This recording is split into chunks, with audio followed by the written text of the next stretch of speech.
Good Morning San Antonio starts right now. We'd like to get right to some late-breaking news. A standoff at an apartment complex on San Antonio's southwest side. Sarah Costa is live at the Murata apartment complex on Somerset Road. Now, Sarah, what have police told you about this situation? Just minutes ago, we did hear from the PIO with the San Antonio Police Department. He did confirm that there was a shooting earlier this morning around 4 o'clock this morning, and that there is a victim in critical condition that was taken to the hospital when police arrived around 4 o'clock this morning. Now, we've been pushed back outside of the apartment complex. We've been kicked off property, but I do want to show you video from earlier this morning. This is what the scene looked like. SWAT was here. There's a heavy SWAT presence, as they do believe that the suspect or suspects involved in that shooting earlier this morning are in that apartment, in one of the apartment units that is on the top story of a building. Now, several residents that are in that building or near that apartment complex, police say, have been evacuated, and all residents that are in this complex are being asked to stay inside because it is a very fluid situation. As for how many people are in that apartment unit that police have surrounded and are waiting to make contact with, it's not clear at this time. Also not clear if there are children in that apartment unit. Police are still trying to make contact with the person or people inside that apartment unit. As for that victim, it's a 28-year-old man who has possible gunshot wounds to the head. Again, the latest we know is that he is in critical condition and taken to the hospital. We did talk to one of the residents earlier when we were on property who lives across from where this situation is happening. She said around 4 o'clock this morning, she heard about 5 to 6 gunshots go off. Again, still waiting to find out how many people are in that apartment unit that they are focused on. Earlier, we saw them shining their spotlight on that balcony, asking different residents and children to get inside their complexes. We saw them put a ladder on the roof. So this is a fluid situation. Just stay with us on air and online as we get more developments on this story. Live from the southwest side, I'm Sarah Costa, KSAT 12 News. Mark and Stephanie. Sarah, thank you very much. And let's take a look outside with live cam this morning. Hey, Justin, I stepped outside. It's not too bad, but we are expecting some rain. There's another chance today. It's going to set up pretty similarly to yesterday, where we had those pop-up afternoon showers and storms. Hit or miss, but some places in San Antonio yesterday did get some rain. Here's how the rain chances play out. About a 30% shot today, but we up it to a 40% chance tomorrow. Probably our best chance before it gets hot and really pretty quiet over the weekend. Tonight, 91 degrees, about a 30% chance for rain, as we mentioned. Easterly winds 5 to 10 miles per hour. By the way, that 91 is going to feel more like 95 this afternoon thanks to the humidity. We do have a little bit of action on the radar this morning up there in the Hill Country, Bandera County. This is very isolated, but could put down some brief heavy rain. Temperature-wise, we're near 80 at the airport. We'll be in the 80s here soon around the area, and then up to 91 with that 30% chance of rain as we talked about. Easterly winds 5 to 10 miles per hour. Hot and humid weekend. We could get some more Saharan dust headed our way too. We'll talk more about that in just a bit, but we're going to toss it now to Steven, who has some information on an incident. Yeah, Justin, we have a crash that happened out Loop 410 a little bit earlier this morning. Even this shot at Transcat, had to check it a few times because it almost looks like a still image with that traffic not really moving. Taking a closer look right now, let's go ahead and see how things are not moving again here off Loop 410 eastbound. That is because there is a crash that was reported in that area. Take a look right here at the map. All that red means, as you can see, was that congestion that we saw building up there. 2 lanes were blocked and a left-hand shoulder blocked due to a crash at that area right at West Avenue. I checked the TransGuide cameras where that crash occurred. It does look like it has since cleared, but that traffic doesn't appear to be going anywhere, at least anytime soon. Just jump into a few incidents that we're still seeing here. A stalled right-hand shoulder block due to a stalled vehicle at Loop 410 southbound at San Pedro Avenue. Not too far from there. Jumping over here to 1604 westbound at Judson Road, another stalled vehicle. And right here off I-35 northbound at Nogalitos, another stalled. So check those cars before you hit the roadways this morning. Minor slowdown here off Loop 1604 in these eastbound lanes, Bandera to 281 with 26 minutes for the drive time right now. But right now, I think this is going to be the big headache for drivers this morning. But stay safe and we'll watch roads closely. Mark, Steph? All right. Thank you, Stephen. Let's take a look at today's 9 at 9. Possibly the biggest crowd we've seen since the start of the pandemic formed at what's known as the Deer District. Over 65,000 fans crowded outside the arena to celebrate the Milwaukee Bucks' first NBA championship since 1971. The Bucks defeated the Phoenix Suns 105-98. Six Flags Splashtown in Houston being sued by at least 35 families involved in last weekend's chemical spill. The park allegedly failed to notify swimmers about a chemical leak in the kiddie pool. The park is closed until the investigation into what exactly happened is over. New images from the condo collapse in Surfside, Florida show an empty slab of concrete where hundreds used to live. Crews have completely removed what used to be a mountain of debris. 97 bodies recovered, 2 of which remain unidentified. President Biden is headed to Cincinnati today for a CNN town hall. Topics are likely to include COVID-19 and the economy. This is Biden's first visit to Cincinnati since taking office. He lost the state of Ohio to Donald Trump in the 2020 elections. Biden's $1.2 trillion infrastructure bill is likely to stall in the Senate today. The bipartisan bill already has support from the Senate, but GOP negotiators are signaling a reversal in support. Today's vote will determine if the proposal becomes law. The U.S. is now averaging 26,000 new COVID cases per day, most of which are among unvaccinated communities. Health officials say the Delta variant accounts for a majority of the cases. Smoke from the western wildfires making its way across the U.S. A thick haze could be seen over New York City yesterday. More than 80 large fires are raging across the U.S. The nation's largest drug distributors have agreed to pay a combined $26 billion to resolve claims by dozens of state and local governments that they drove the nation's opioid crisis. The settlement could pave the way for stricter reporting regulations from coast to coast. Samsung could be adding to its lineup of foldable phones next month. The company announcing the date for the unveiling event called Galaxy Unpacked. The tagline for the event is "Get ready to unfold." The new devices debut August 11th, and that is today's 9 at 9. Back here at home, we want to take a live look inside the courtroom where accused killer Otis McCain will be facing a jury in day 8 of his trial. During yesterday's proceedings, NASA image analyst David Bretz testified. He was able to enlarge several images and says there could be evidence of a tattoo in one of the photos that matches a tattoo McCain has. 2 officers also testified in court yesterday. The proceedings are getting underway as we speak. Remember, you can watch today's trial live on KSAT.com and the KSAT TV app. We have Erica Hernandez inside the courtroom documenting the details. Her update ahead on the news at noon. Well, in your other morning headlines, some people just can't act right on planes these days, and a terrifying crash involving Florida Highway Patrol. And an Ohio dad investing in his children with an ice cream truck. Max Massey joins us live in the studio. And Max, we're going to start in St. Louis first, right? That's right. I'm so excited to talk about the ice cream. But first, we have to talk about people not behaving. And, you know, it's a story that we actually had here locally, too. A crazy situation in St. Louis. Take a look at this video. A vehicle going right through a wall, crashing right into the home of a St. Louis man, jolting him across the room. John Bloom was at his dining room table that morning. He turned, saw the shocking sight. Police say the woman behind the wheel actually had a medical emergency. That is what caused the crash to go into the home. They say that she was taken to the hospital. But get this, not only did Bloom survive, he felt so good he didn't even want to get medical treatment. All right, now what Mark was talking about. The situations we are seeing way too often on planes, confrontations. This time, though, no flight attendant. It was actually an argument that escalated into violence between 2 passengers still on board a flight that had landed in Miami. So let's take a look. According to witnesses who recorded the incident on their phone, a brawl breaking out after one person complained about another person taking too long to get their luggage from an overhead bin.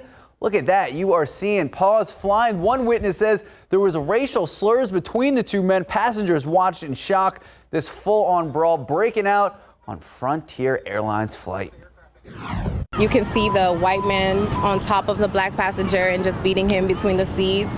The flight attendant got involved. The white man's wife got involved. His son, I believe his son's girlfriend. Everyone was just involved. Miami-Dade police say the one passenger wasn't held back, but he decided to stay so he could file police report. But the man changed his mind and is not going to be pressing any charges. All right, staying in Florida, a horrific crash right behind me, all caught on camera. Look at that. This is actually from the dash cam from the Florida Highway Patrol's perspective. A dangerous collision, all part of a chase in Miami Gardens. A driver arrested after crashing into two Florida Highway Patrol cruisers. He was trying to evade a traffic stop. Authorities say Joseph Sanders, 26 years old, behind the wheel of a green Honda SUV. You can see it driving on and off the shoulder, cutting off other drivers. This is all on the Palmetto Expressway. The dash cam video from the flip shows him driving erratically. He wove in and out of traffic, running red lights, putting dozens of other drivers at risk. Troopers eventually followed him to a dead-end street. They managed to stop him, but not without that head-on crash. Good thing, though, no injuries have been reported. All right, now to something to put a smile on your face this Wednesday morning. An Ohio father whose special needs children couldn't get a job, so he decided to make jobs for them. Joel Wagner, a father of 10, bought an ice cream truck for his two adult kids who have Down syndrome. The family opened the business, aptly called Special Neat Treats, in April, and business is booming. Joel said sales have exceeded expectations. He says he started the business to teach his kids about financial, communication, and social skills. So I think it gives them, the idea, hey, toward the future, we are going to have to make some, decisions about what they do career-wise and all that. And just to see an older Down syndrome kid interacting and being a part of something bigger than themselves.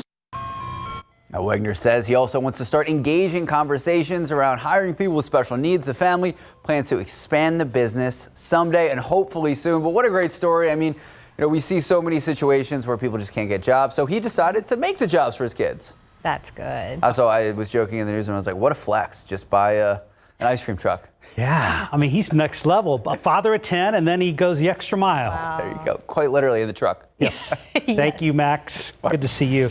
Right now, it's 9:10, about 78 degrees. Still ahead on GMSA at 9. It's the No Fun Olympics. Later, we take you to Tokyo, where it's hard to tell. The Olympics are just a couple of days away. The Milwaukee Bucks are your new NBA champs. Giannis earning his first Finals MVP. Max joins us a bit later on to break things down. Katie Blake has another science lab lined up for us. Here's what you're gonna need to make ice cream in a bag. So this is Ziploc bags, ice, salt, sugar, half and half, and vanilla and measuring cups. It's not a scorcher outside just yet, but that doesn't mean it's not hot inside a car. A live look at the thermometer inside hot car demonstration we have in the KSAT parking lot. The reason behind this after the break.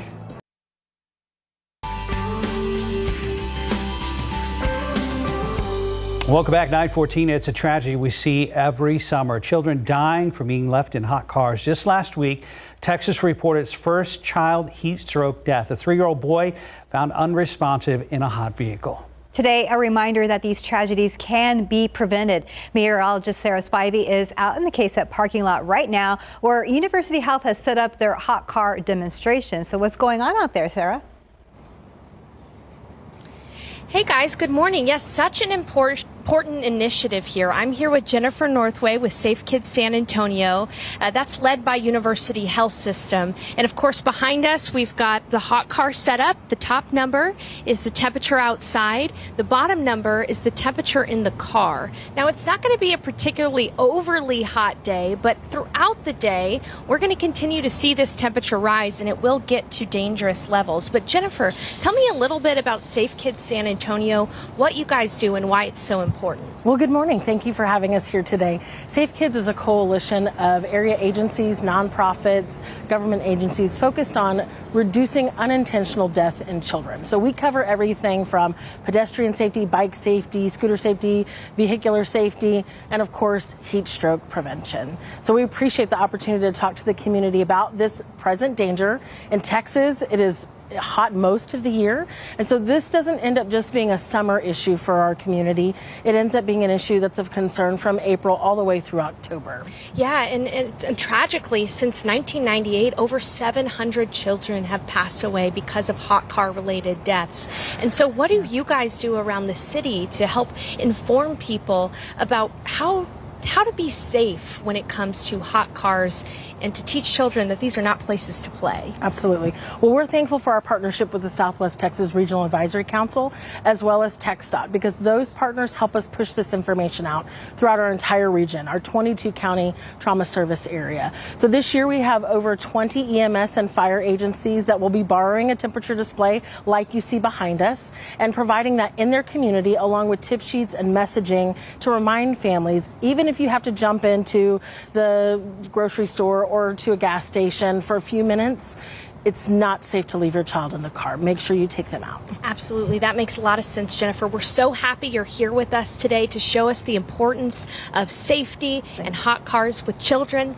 One thing that we're going to do coming up is we're going to talk about some tips. You know, caring parents sometimes, unfortunately, leave their kids in cars. So we're going to talk about some tips on how you can make sure that never happens to you.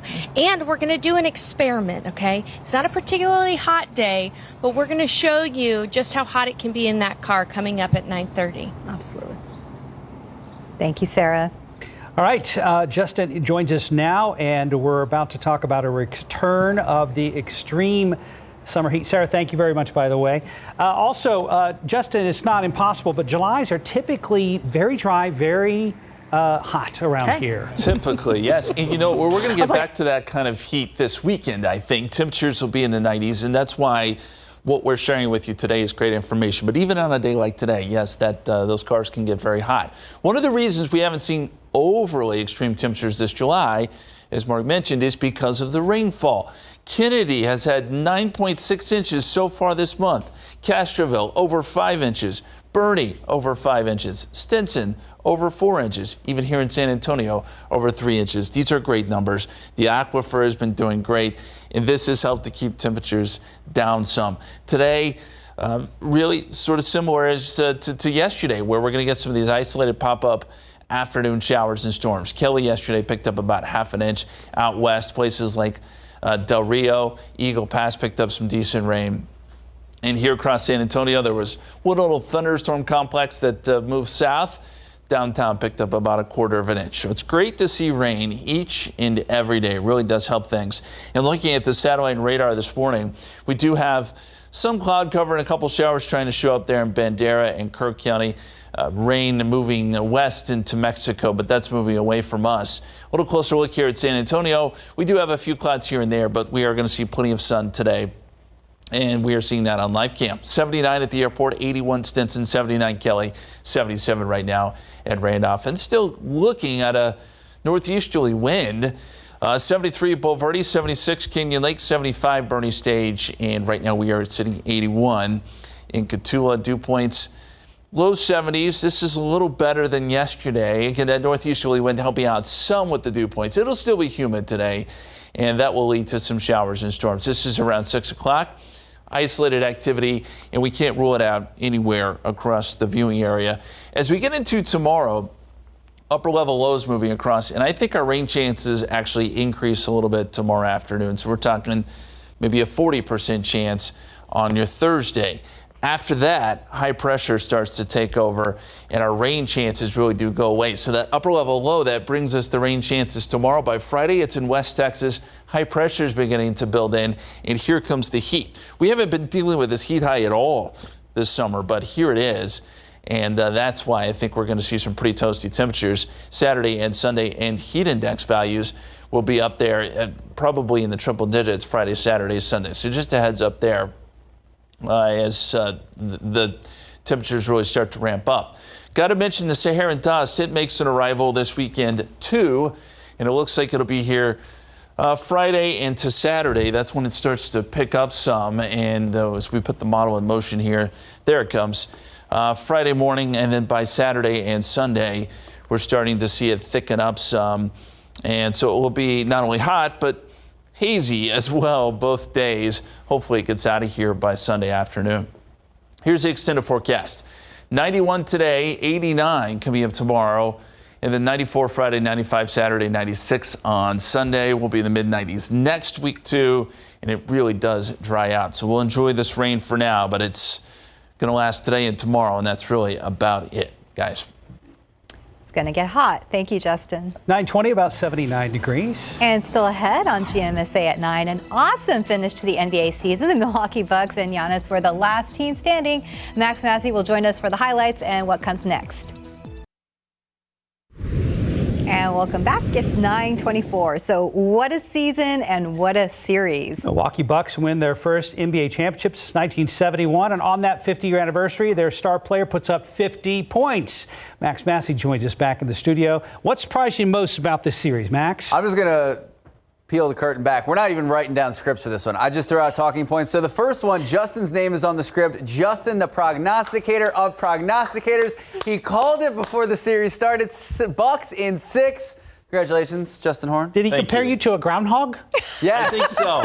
Yes, which is so. ironic because Justin also loves Pucks-Tony Phil. Yeah. There we go. Sort of. It's a love-hate relationship. But I was right. Yes. Justin was right, but did you know that Giannis was going to have 50 points?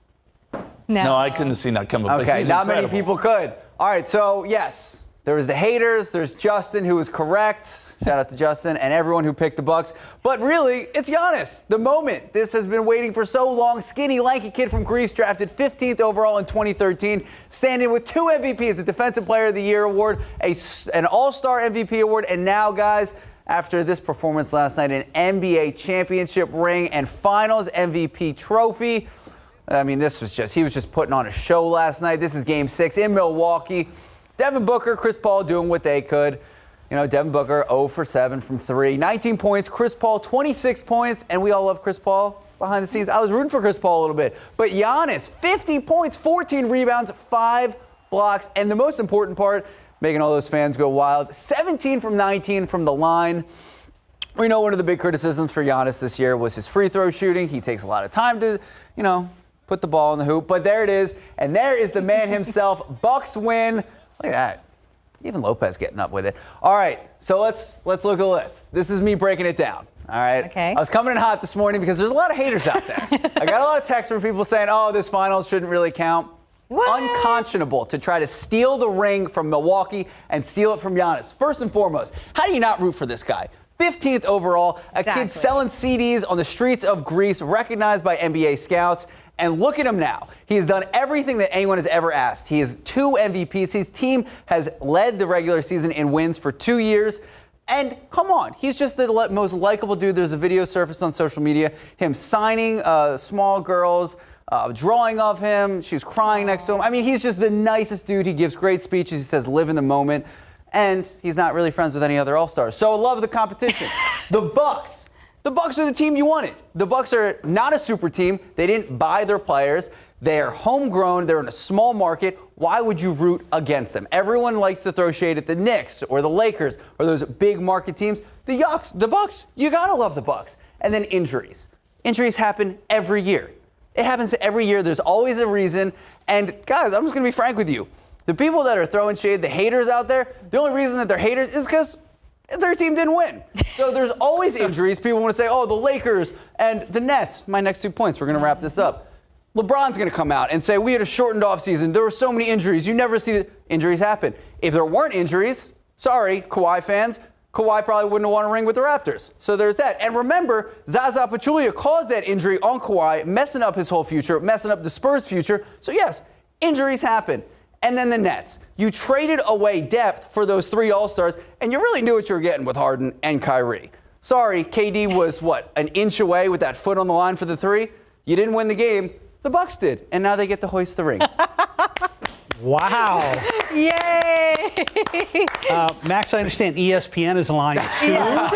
And you may have some sort of deal worked out here, but I good agree. stuff. Yeah, you were coming in hot this morning. I told you. I get a lot of texts from people, and it was very upsetting to see. Why did they have to throw shade at my guy Giannis? So now all you have to do is forward this video to them. So well, I like the kid, but you almost could pass for his agent now. I'll take it. $200 million deal. I just want a percentage. Oh, okay. Max, Jerry Maguire, Massey, thank you very, very much. He will be on the line. Breaking it down. Thanks, Max. 9:28, about 79 degrees. A lot more ahead on GMSA at 9. Another live look at the hot car demonstration going on in the KSAT parking lot. The thermometer going up as it gets warmer out there. We'll check back in with Sarah Spivey. After the break, we take you to Tokyo, where the countdown to the Olympics is on. A look at how different this year's games will be. And later, Katie Blake has another science lab lined up. She's making ice cream in a bag for National Vanilla Ice Cream Day, which is Friday. Take a picture of the ingredients so you can follow along at home. You're watching GMSA at 9.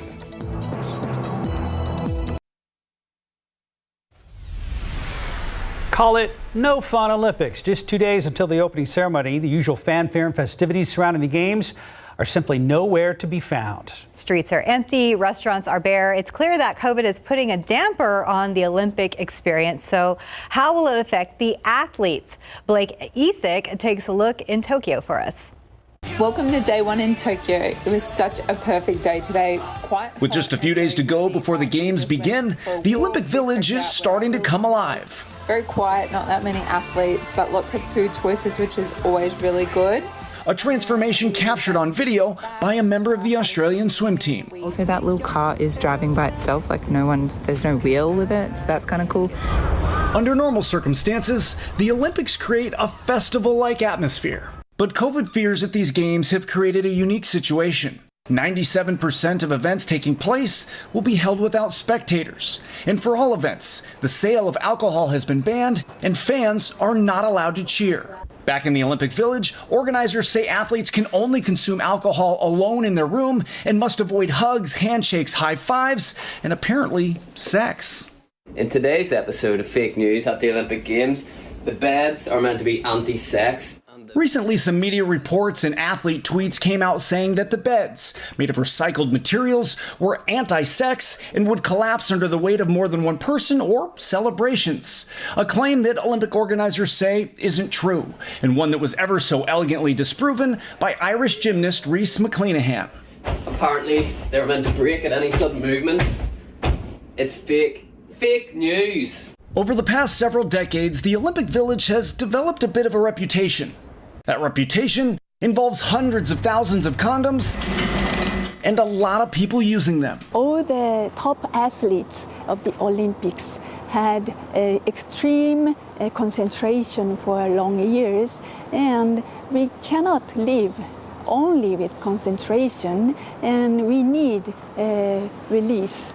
That release for athletes, according to Maki Hirayama, a sociologist who studies sexuality, often happens in the form of sexual activity. After the competition, they need a big relaxation. And I believe to have sex is the biggest relaxation. While Olympic organizers didn't include any specifics about sex in the playbook outlining COVID-19 countermeasures, they are, in a way, making it more difficult. Condoms are typically distributed to athletes when they arrive at the Olympic Village. This time around, roughly 150,000 condoms will still be distributed, but only at checkout. A number that Kunihiko Okamoto, vice president of Okamoto Industries, who supplied some of the condoms being distributed at the games, says was reduced because of COVID-19. Before the pandemic, we thought the Olympics would be a great opportunity to showcase our products. It's important to raise awareness around STDs, but during the pandemic, and given the situation, we feel there are more important things in the world than talking about the importance of condoms.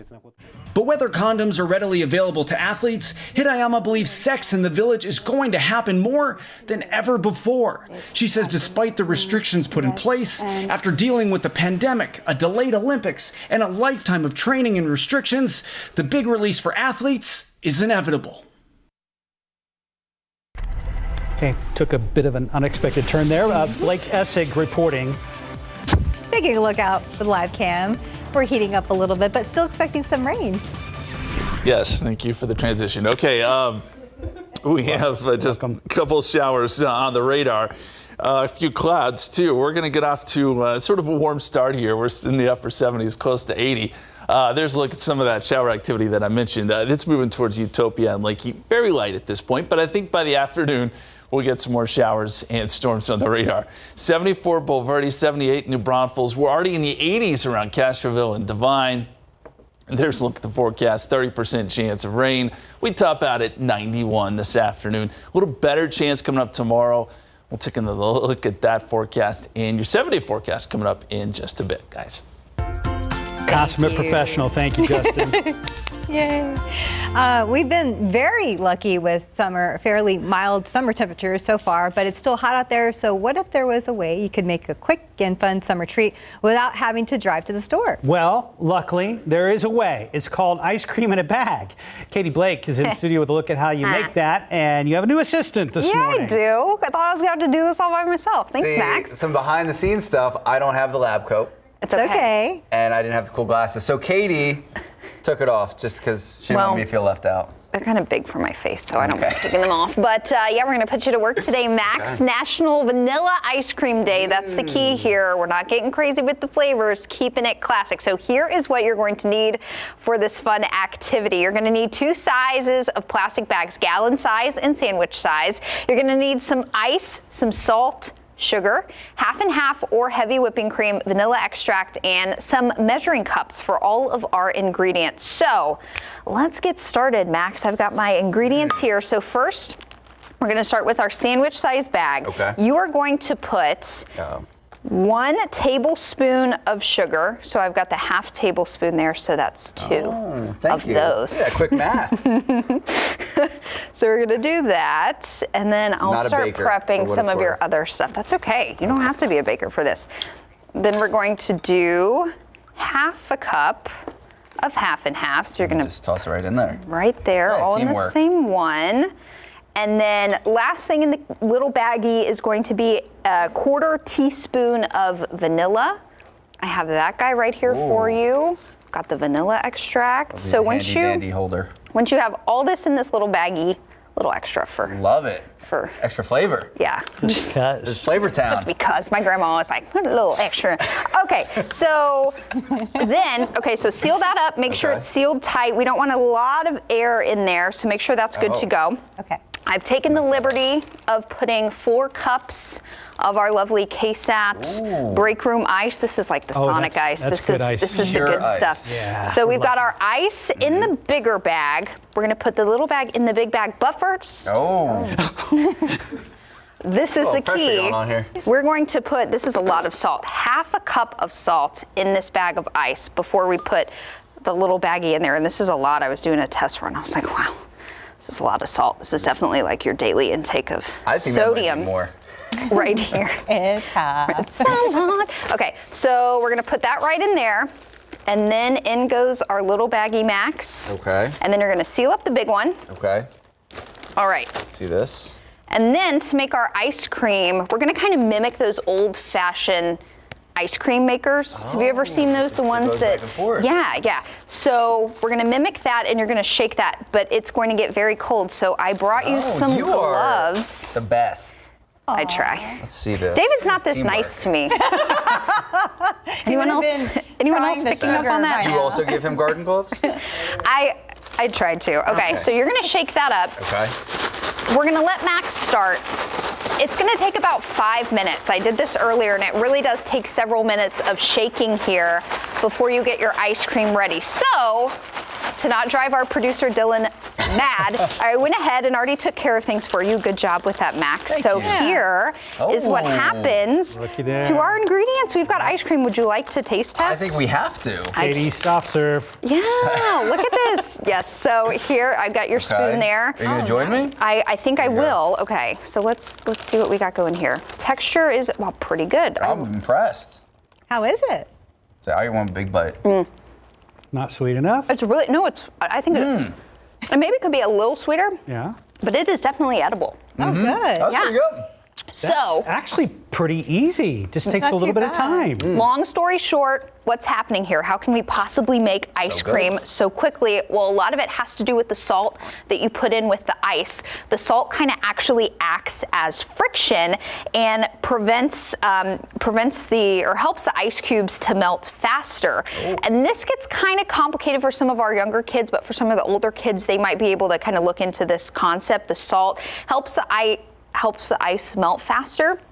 And then as the ice melts, it actually absorbs the heat and makes the whole bag like super cooled. And that's what allows all that liquid in the little baggie to freeze and form into ice cream. So this is fun. This is going to be online at ksat.com/KD Science Lab. We've got all of our previous experiments there as well. Good one for summer, especially for Vanilla Ice Cream Day on Friday. Can I have the rest of this? Yes. You can It is have delicious. Go for it. Thank you, Max, for your Max help. is super nice. He asked you. Yeah, And I David have would have the just rest of this. David would have just had the spoon in there. It would have been gone already. Lunch. It's lunch right now. Oh, David's going to be so upset he missed this. Yeah, he will. Katie, Max, thank you guys. Right Thanks, now it's guys. 9:42, about 80 degrees. You're watching GMSA at 9, and we're taking you back out live to the parking lot with Sarah Spivey, where the comfortable morning temperatures are starting to wear off right now. The reason behind today's hot car demonstration next. And welcome back. It's 9:45. Texas leads the nation in a grim statistic. Our state has the most hot car deaths on record since 1998. 133 children have died inside a hot car since then. 9 children have already died this year alone, one of those right here in Texas. Our goal today to remind parents and guardians that these tragedies can be prevented. Meteorologist Sarah Spivey is out in the KSAT parking lot where University Health has their hot car demonstration. Sarah, we've been watching that thermometer rise. Where are we at right now? Well, right now, our temperature outside is indicated at about 85 degrees. That's a little bit warmer than what you'll see Justin report. And the reason for that is we're in a parking lot right now. But the vehicle temperature inside is 7 degrees warmer than what it is outside. So we're already seeing very hot results from a not particularly hot day. Now with me, I have Jennifer Northway of Safe Kids San Antonio. That's led by University Health System. And Jennifer, earlier we were talking about the unfortunate statistic that over 700 kids since 1998 have passed away because of a hot car. And a lot of parents think this could never happen to me. I would never leave my child in a vehicle. But unfortunately, we see that caring and loving parents, it happens to them. Yes. So what things can parents do to make sure that this never happens to them? Sure. Well, in these situations, we have found that a lot of families are really just doing their daily activities and these things have happened. So it's typically been the out of routine caregiver that may have forgotten that the child was in the vehicle. So it's very important as parents, if we have somebody else taking our child to school or to daycare, that we talk to them about having those reminders in the vehicle. That might be putting your cell phone in the back seat, taking off even a shoe, putting a backpack or a book bag or what have you in the back seat, or even in the front seat. Maybe you need that reminder in the front seat to tell you to check the back. A lot of vehicles also have the ability to turn on a back seat reminder, so that might be something you also look into so that you can turn that on and remember to always park, look, and then lock. Park, look, and lock. These are great things to remember. Thank you so much, Jennifer. You're going to be with us all day. We're going to be watching as the thermometer and temperature inside of the vehicle continues to go up. And again, it's not a particularly hot day, but we do have an experiment going on that I hope that you'll continue to stick with us. We've got chocolate, chapstick, and gummy bears. Now, each one has a higher melting point than the one before. So the chocolate will melt first, then the chapstick, and then the gummy bears. So throughout the day, we're going to continue to check in on this again. Not a particularly hot day, but a day nonetheless that is dangerous to leave children or anybody or pets in a vehicle. So we'll continue to keep up with this. Thank you so much for joining us, Jennifer. And speaking of hot temperatures, meteorologist Justin Horn has a look at our forecast. Justin, what's going on? Yeah, it's good stuff, Sierra, and you're so right. Even on a day like today where we may only get into the low 90s, still dangerous because that car's going to heat up really quickly. We'll look forward to your reports throughout the day. I want to show you some video from last night. Check this out. This is Wolf Stadium there on the west side of town. Look at that rainstorm come through. They had to cancel the game. They got the tarp out there pretty quickly. Those folks are quick with that. Fans had to exit the stadium, presumably because of some lightning there. But the rain was coming down in sheets yesterday as some storms came through San Antonio. We picked up some rain downtown, about 1/4 of an inch. Some places there on the west side, close to 1/2 inch. There's a look at the radar right now. We've got a complex of showers and storms out in the Gulf of Mexico. No issues over land, obviously. And then a couple storms out in Mexico and 1 or 2 showers showing up there in the hill country, places like Lakey, Utopia. Could see a little bit of rain this morning, although these are starting to die down some as they work south and west. Here in San Antonio, we're at 79 right now. Northerly winds at about 6. Feels like 82 when you factor in the humidity. It is still fairly sticky out there. And temperatures, again, 79 in town, 77 Randolph, 78 Seguin, 83 in Pleasanton, a little bit of morning cloud cover there. And 79 out in Hondo, 80 Uvalde, and 81 down there in Cotulla. Dew points down a little bit from yesterday. These northerly winds are helping some. We have a northeasterly wind, but it is still humid. We're still in the oppressive category. We may see dew points briefly drop into the 60s this afternoon, which would be nice considering where we've been. But it's still going to be, there's still enough humidity there to create some showers and storms. This is around 6 o'clock today. Shows some isolated activity. Very similar to yesterday. Won't last very long if you do see some rain, but it'll be hit or miss this afternoon. And then as we get into tomorrow, upper level low moves across the state. And I know this model doesn't show a ton of rain around the area, but I think our rain chances go up a little bit. There's more moisture in the atmosphere. We get a little more lift. I think tomorrow's probably our best day for rain chances. And then after that, this low moves away and high pressure begins to build and comes in from the Gulf of Mexico. And this is going to turn the rain chances off and then crank up the heat. It'll be here through early next week. So you can expect some hot temperatures through Monday and Tuesday. Want to show you, too, that we have the threat for some more Saharan dust. I know that's probably not what you want to hear, but that's what we've got going on Friday into Saturday. Now the plume comes in, and so it will be not only hot this weekend, it will also be a little bit hazy. That should last through about Sunday, maybe into Monday before it dissipates some. So the air quality, and those who are allergic to that sort of thing, just it may not be so great over the weekend. 91 Wednesday today, 30% chance of rain, 40% chance coming up tomorrow, and then rain chances go away and those temperatures ramp up. 96 by Sunday with that heat index near 100. We'll be right back.